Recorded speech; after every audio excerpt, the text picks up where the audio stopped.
3월 27일 저희들에게 주신 하나님 말씀 사무엘상 12장 16절로 25절까지 말씀입니다. 너희는 이제 가만히 서서 여호와께서 너희 목전에서 행하시는 이 큰 일을 보라.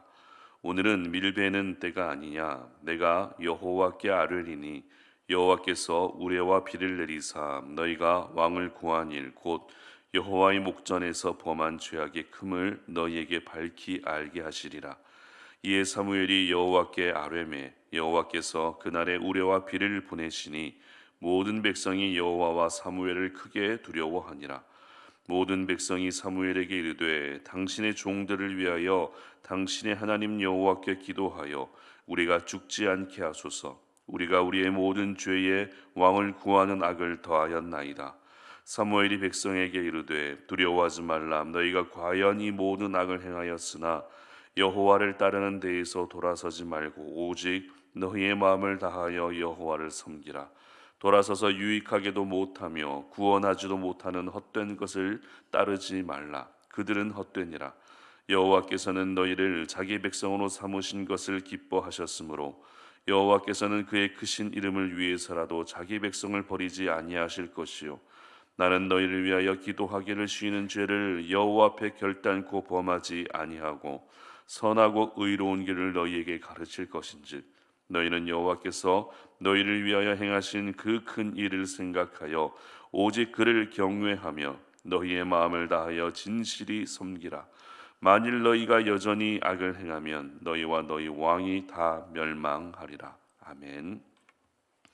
그래도 기도하고 그래도 하나님만 섬기라 라는 제목으로 오늘 아침 말씀 전합니다. 여러분 장난감 중에 오뚜기 장난감 잘 알고 계실 겁니다. 오뚜기의 특징이 뭐지요? 아무리 쓰러뜨려도 다시 일어선다는 것이 오뚜기 장난감의 특징입니다. 다시 일어선다라고 하는 이 행동이 바로 오뚜기 장난감의 변하지 않는 성질인데요. 그래서 오뚜기 장난감은 주변의 상황과 환경에 상관없이 그래도 일어나는 것입니다. 저희들의 인생이 바로 이런 오뚜기 장난감과 같은 인생이 되면 좋겠다라는 그런 생각이 드는데요. 왜냐하면 하나님의 사람으로서 이 땅을 살아가면서 주변의 상황과 환경에 상관없이 그래도 살아야 할 삶을 묵묵히 사는 것이 바로 오뚜기 장난감과 같은 그런 인생이기 때문입니다. 오늘 본문이 기록된 사무엘상 12장 말씀은 사무엘의 고별 설교가 기록된 말씀입니다. 12장 2절 상반절을 한번 보시기 바랍니다. 보라, 나는 늙어 머리가 희어졌고 이렇게 기록하고 있죠. 이 말씀을 통해서 우리는 사무엘도 이제는 나이가 많이 들었다라는 것을 알게 됩니다. 출애굽의 지도자였던 모세, 그리고 가나안 정복의 위대한 지도자 여호수아의 고별 설교를 모든 백성들이 주목하고 경청했던 것처럼 오늘 본문의 사무엘의 마지막 고별 설교 역시 이스라엘 백성들이 주목하고 있었습니다. 시대가 시대인 만큼 깨어있는 지도자와 한 시대를 같이 살 수 있다는 것은 백성들의 입장에서는 너무나도 큰 영광이었기 때문에 마지막 사무엘의 고별 설교의 이 상황이 지금의 이 시간이 백성들은 너무나도 아쉽고 서운한 마음을 가지고 사무엘의 고별 설교를 집중하여 듣고 있었습니다. 사무엘의 고별 설교는 크게 5가지 내용으로 나뉘어지는데요. 첫 번째는 사무엘 자신의 청렴함과 하나님 앞에서의 정직함에 대해서 먼저 이야기하고 있다는 것입니다. 사실 자기 스스로 자신의 인생에 대해서 이와 같이 평가할 수 있다는 것은 절대 쉬운 일이 아니죠. 그만큼 사무엘은 하나님과 사람들 앞에서 언제나 바르게 살았다는 것을 보여주는 것입니다. 그러므로 저희들 역시 나이가 들었을 때에 자신의 인생을 회고하고 돌아보게 되는데 자신의 삶에 대해서 스스로 좋은 평가를 할 수 있도록 오늘 지금 현재의 삶을 하나님 보시기에 그리고 모든 이들이 보기에도 칭찬받을 만한 그런 믿음 안에서 그렇게 살 수 있는 삶이 참으로 중요하다는 것을 먼저 기억할 수 있었으면 좋겠습니다. 그리고 사무엘의 고별 설교 두 번째 내용은 지난날 하나님이 베풀어 주신 은혜에 대해서 회고하고 있는 내용입니다. 사무엘은 야곱의 때부터 시작해서 출애굽 시대 그리고 사사 시대를 거치면서 항상 하나님이 베풀어 주셨던 그 은혜를 하나하나 되짚고 다시 한번 기억하고 있다는 것입니다.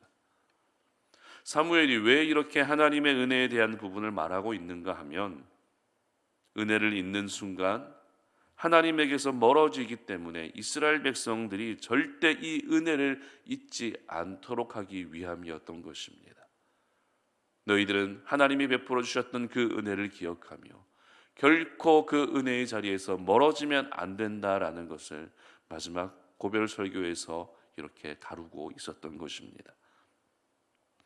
그리고 사무엘의 고별 설교에서 언급하고 있는 세 번째 내용은 백성들이 하나님의 은혜를 잊고 왕을 세워달라고 한 일이 결코 하나님의 기쁨이 되는 일이 아니었다라는 것을 다시 한번 말씀하고 있습니다. 그래서 하나님은 밀을 수확해 하는 그런 중요한 시기에 우레와 비를 내리면서 왕을 세운 일이 결코 내가 기뻐하는 일이 아니었다라는 것을 오늘 말씀하고 있는 것입니다. 그리고 이제 네 번째와 다섯 번째 언급되고 있는 내용이 사무엘의 고별 설교의 마지막 결론에 해당되는 부분입니다. 먼저 23절 말씀 보시기 바랍니다. 23절입니다. 나는 너희를 위하여 기도하기를 쉬는 죄를 여호와 앞에 결단코 범하지 아니하고 선하고 의로운 길을 너희에게 가르칠 것인즉. 아멘. 사무엘은 자신의 고별 설교를 통해서 이제 나는 나이가 늙어 육체는 쇠약해지고 있어도 너희들을 위해서 백성들을 위해서 끝까지 기도하겠다는 결연한 의지를 보여주고 있습니다. 그런데 이것은 단순히 사무엘이 자신의 노후를 어떻게 보내야 한다라는 것을 보여주는 것 이상으로 더 큰 의미가 있었습니다. 왜냐하면 사무엘이 이미 설교하면서 다루었던 것처럼 백성들은 하나님의 은혜를 잊고 왕을 세워달라고 요구했기 때문입니다. 무슨 말입니까? 너희들은 하나님이 기뻐하지 않는 결단을 내리고 하나님이 기뻐하지 않는 삶을 살고 있다 할지라도 그래도 나는 너희들을 위해 기도하는 일을 중단하지 않겠다는 것입니다. 너희들은 죄를 지으며 타락할지 몰라도 사무엘은 어떻게 하겠다고요? 그래도 기도하겠다는 것입니다. 여러분, 이것이 바로 기도를 사명으로 여기는 사람의 삶인 것입니다. 기도를 사명으로 여기는 사람은 사람의 실수를 보며 비웃고 있지 않습니다. 기도를 사명으로 여기는 사람은 사람들의 연약함을 보며 정죄하지 않습니다. 기도를 사명으로 여기는 사람은 상대방의 연약함을 보면서도 어떻게 합니까? 그래도 기도한다는 것입니다. 그러므로 오늘 함께 예배하고 있는 우리 성도님들 역시 그래도 기도할 수 있었으면 좋겠습니다. 내 눈에 가시로 보여지는 사람들을 보면서도 그래도 기도하시고 내 상황과 환경이 좋지 않아도 그래도 기도할 수 있기를 바랍니다. 그래도 기도할 때 그 기도를 통해 우리 하나님이 일해 주시는 것입니다. 그리고 사무엘의 고별 설교의 마지막 다섯 번째 내용은 24절 말씀을 한번 보도록 합니다. 24절입니다. 너희는 여호와께서 너희를 위하여 행하신 그 큰 일을 생각하며 오직 그를 경외하며 너희의 마음을 다하여 진실이 섬기라. 아멘. 사무엘이 백성들에게 전하려고 했던 메시지가 바로 이 말씀이었습니다. 여러분, 이스라엘 백성들은 이미 하나님의 은혜를 잊어버렸습니다. 그래서 이방 나라들처럼 우리도 왕을 세워달라고 요구한 하나님을 버린 백성들입니다. 이와 같은 행동이 하나님을 얼마나 서운하게 하는 행동이고 하나님을 가볍게 여기는 행동인지 우리는 잘 알고 있습니다. 하나님이 그 즉시 벌을 내리셔도 백성들은 아무 말 하지 못합니다. 그러나 하나님께서는 사무엘을 통해서 하나님의 마음을 전하고 계시는데요. 그 마음이란 어떤 마음이었습니까? 그래도 나를 섬기라는 것입니다. 그래도 하나님을 섬겨야 한다는 것입니다. 너희들이 죄를 짓고 하나님을 버리는 실수를 했을지언정 그래도 하나님을 섬겨야 한다는 것입니다. 왜입니까? 이스라엘 백성들은 하나님을 섬기기 위해 택함받은 백성들이기 때문이죠. 하나님을 섬기는 것이 백성들의 영원한 사명이기 때문에 그래도 하나님을 섬겨야 한다는 것입니다. 그렇습니다. 저희들도 살아가다 보면 죄를 지을 수 있습니다. 하나님보다 세상을 더 사랑하는 실수를 할 수도 있습니다. 그것은 분명 죄를 짓고 실수한 우리 자신의 책임입니다. 그러나 어떻게 해야 된다고요? 그래도 하나님을 섬겨야 한다는 것입니다. 죄를 지을 때도 있겠지만 빨리 그 죄의 길에서 돌이키면서 그래도 하나님을 섬기는 것이 택함받은 자녀들의 삶이며 구원받은 자녀들의 삶인 것입니다.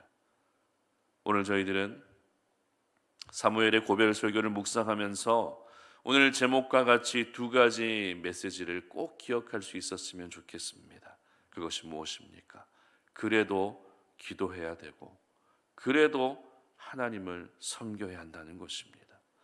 이것이 바로 죄악이 관영한 이 세상 가운데에서 저와 여러분이 반드시 살아내야 할 삶인 것입니다. 시편 42편 11절의 기록을 보게 되면 이런 말씀이 있는데요. 제가 읽어드립니다. 내 영혼아 네가 어찌하여 낙심하며 어찌하여 내 속에서 불안해하는가? 너는 하나님께 소망을 두라.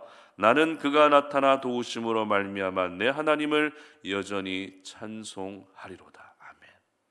저는 이 말씀을 묵상할 때마다 불안해하지 마라, 하나님께 소망을 두며 살아야 된다, 하나님이 도와주신다라고 하는 말씀도 참 은혜가 되지만 그보다 더욱더 강한 임팩트로 다가오는 부분이 있습니다. 그것이 무엇인가 하면 바로 여전히라고 하는 단어, 여전히라고 하는 표현입니다. 시편 기자는 낙심이 되고 불안함이 계속되는 중에서도 여전히 하나님을 찬송하겠다는 내용으로 하나님을 찬양하고 자신의 믿음을 고백했습니다. 저는 모든 하나님의 사람들이 가져야 할 자세가 바로 이와 같은 자세라는 그런 생각이 듭니다. 왜냐하면 하나님의 사람들은 상황과 환경에 상관없이 여전히 해야 할 것이 있기 때문입니다. 하나님의 사람들은 어떤 일을 겪고 있다 할지라도 그래도 해야 할 것이 있기 때문입니다. 그것이 무엇입니까? 그래도 기도하는 것입니다. 그래도 하나님을 섬기는 것입니다. 이것이 바로 저와 여러분의 삶이 되어야 하는 것입니다. 오늘 사무엘이 고별 설교를 하면서 그래도 하나님의 사람들이 살아야 할 삶에 대해서 강조하고 있는 이 말씀이 여러분의 마음에 깊이 새겨질 수 있었으면 좋겠습니다.